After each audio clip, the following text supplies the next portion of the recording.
Owning a towboat, a wake boat, or a boat of any kind is one thing. Driving it for wakeboarding and water skiing and towing somebody behind you is a whole different ballgame.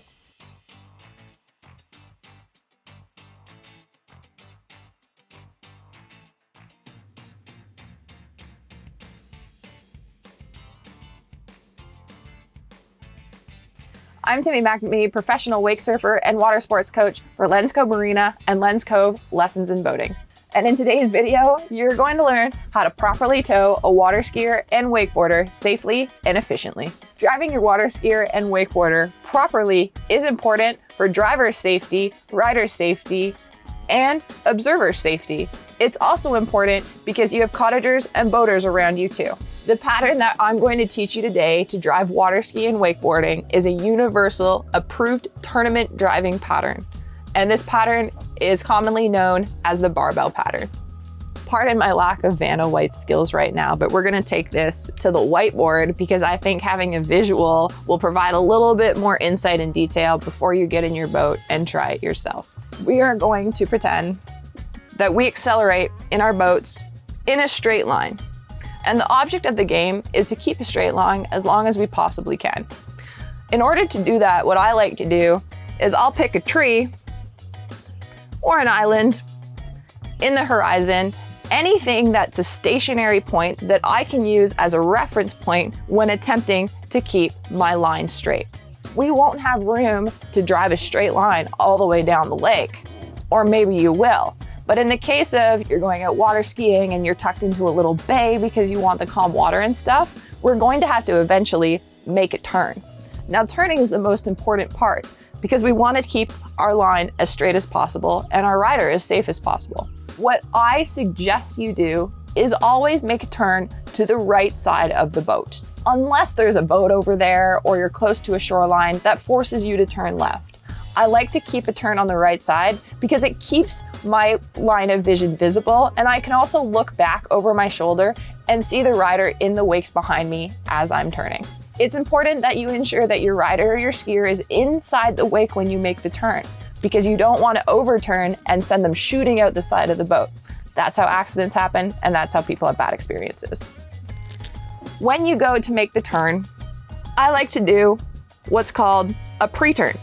So I'm actually going to turn left for a few seconds and hold about a 40-degree angle, and that allows me to come around and make a wider turn back into the line that I just came out of.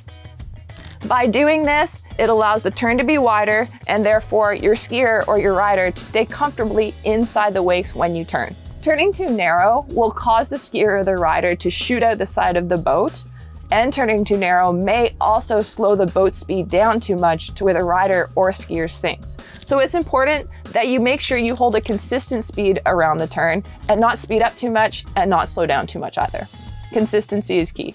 When we get to the closing end of our turn, we want to then cross our wakes because our wakes from the pre-turn will be coming at us from this angle.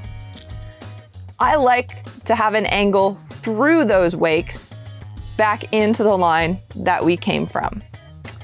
If you take wakes on an angle instead of coming straight through them, it actually ensures the rider is a little bit safer because they're not hitting it straight on like speed bumps. So if you go over it sideways on more of an angle, it allows them to have a better transition over the wakes back to flat water.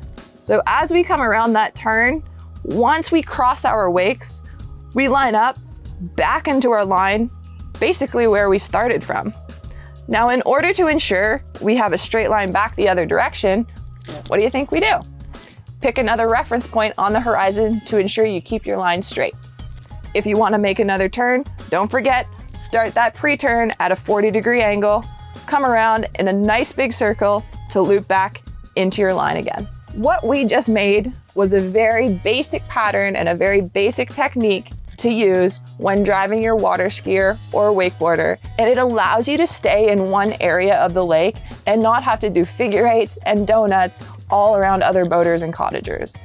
With this type of pattern, you're going to gain the safety of your rider, and you're also going to gain the respect of fellow cottagers on the shoreline or other boaters around you too, because they see you're obeying one area.